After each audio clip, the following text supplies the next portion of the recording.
How dare you ask such a foolish question?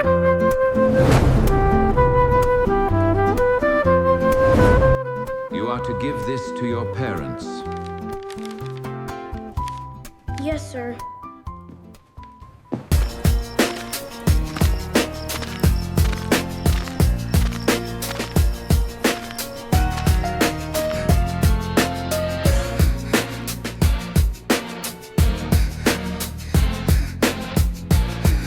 For you, ma'am.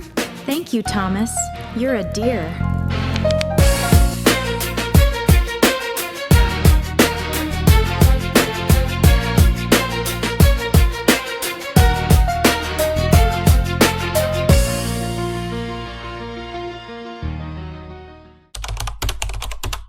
Imagine a letter comes home from school today. Not a newsletter, not a permission slip. A letter specifically about your child. You open it, and somewhere in the middle of the page, you find a word you weren't ready for. Slow, difficult, behind, not keeping up. What do you do with that? Most parents believe it. Not all at once, not loudly, but quietly. In the way they start to lower their expectations. In the way they stop pushing. In the way they begin to grieve the version of their child they used to see. The label doesn't damage the child first.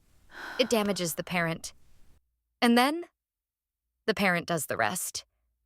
But this is the story of a mother who got that letter and chose to do something else entirely. This is the story of the boy nobody wanted, who ended up becoming one of the greatest geniuses of all time. Stay with me until the end. You don't want to miss this. Milan, Ohio, mid-1800s. A 7-year-old boy named Thomas sat in the back row of a one-room schoolhouse, and he could not stop asking questions. Not the kind of questions teachers enjoy, the kind that stall a lesson, the kind that expose the edges of what the person at the front of the room actually knows. His teacher didn't have the patience for it. He didn't have the vocabulary to explain why this boy made him so uncomfortable. So, he reached for the only tool the system ever hands people in that position. He decided Thomas was the problem. You are to give this to your parents. Yes, sir. One afternoon, Thomas walked home holding a sealed envelope. He didn't open it. He already understood, the way children always do, that something about the day had gone wrong. For you, ma'am. He handed it to his mother, Nancy, and waited in the doorway while she pulled the paper out. She read it. Once, then again. Her face was still. Then she looked up at her son, and she smiled. She read it aloud. Slowly, like she meant every single word. Your son is a genius. This school is too small for him. Thomas stared at her. He didn't know what genius meant exactly, but he knew how his mother's face looked when she was proud of him, and that was the face she was wearing. So he believed her. Not because the words matched anything he'd felt in that back row, but because she said them the way people say things that are simply true, without argument, without decoration. She pulled him from school that same week. From that point on, Nancy taught him herself. She read to him for hours.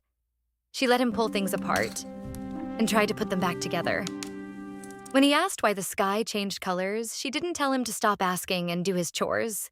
She said, Let me show you something "Let's find amazing. out." What is it, Nancy? Every question became an open door instead of a disruption, and Thomas walked through all of them. The school had labeled what it couldn't teach. Nancy taught what the school couldn't see. What can one belief build? Thomas grew up treating failure as information. He ran experiments that didn't work, adjusted them, and ran them again. He built things in his basement. He wired things together, took them apart when they failed, and built them differently the next time. By the end of his life, Thomas Alva Edison held 1,093 patents. The phonograph, the telegraph. And in 1879, in a laboratory in Menlo Park, New Jersey, he ran electricity through a carbonized filament inside a glass bulb. And he held it up in a dark room, until the room wasn't dark anymore. None of that started in a laboratory. It started with a mother who decided the school's letter was wrong. Here is the parenting lesson buried inside the history. Nancy didn't give Thomas belief as a reward after he'd proved himself. She gave him belief so that proof could follow. That sequence matters. Most parents get it backwards. They wait for the child to demonstrate something first, and then they celebrate. Nancy did it the other way around. She handed him the identity before he'd earned it, and then watched him spend the rest of his life growing into it. There's a window in childhood, roughly ages 8 to 12, where this matters most. Inside that window, the labels that stick are the ones spoken with the most conviction by the people a child trusts. Think about the moments it happens without us even noticing. A bad math test comes home, and our face falls before we say a word. A coach keeps a kid on the bench, and we shrug and say, maybe sports just aren't your thing. None of those parents intended to hand their child a broken story, but that's exactly what landed. The real letter. Years after Nancy died, Thomas was going through her belongings. The kind of quiet, slow work that grief forces on you. And in one of those drawers, folded and soft at the edges, he found a piece of paper he recognized immediately. The envelope. The same one he'd carried home as a 7-year-old boy. He unfolded it carefully. What is this? And he read what it actually Your said. son is mentally deficient. Your son is mentally We deficient. will not be able to keep We will not him. be able to keep him in school any longer. This can't be true. Sit with that for a moment. Don't rush past it. Thomas Edison had already changed the world.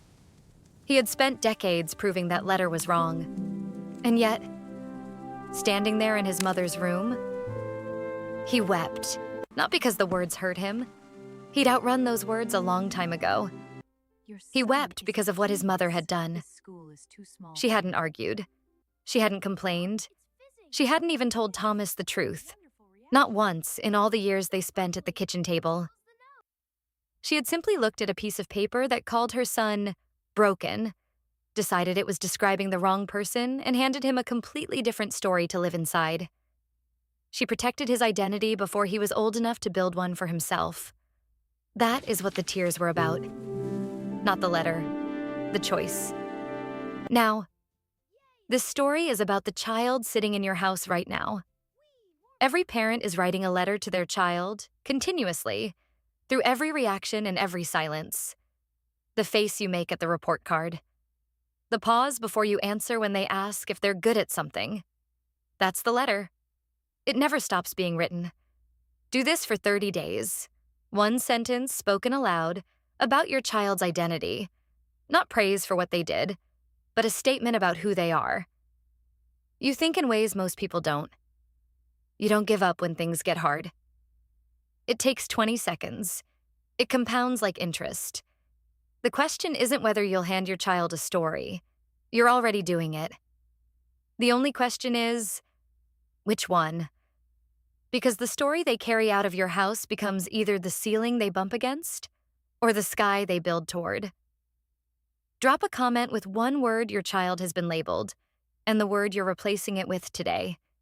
Subscribe for a new story every week about the kind of family wealth that starts in the mind, because real wealth starts long before the money does.